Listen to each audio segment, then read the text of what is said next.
So, hello, my name is Manisha Sampat. I come from India. I'm a student of the EIT Manufacturing Master's School in the People and Robots for Sustainable Work track.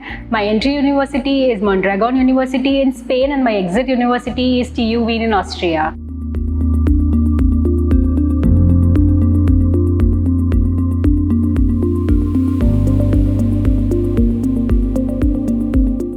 The EIT Manufacturing Master Program adds value in terms of not only the technical skills that I will gain, but also in terms of the business and entrepreneurial skills, along with sustainability. So I gain a lot of hard skills, but also soft skills for my career.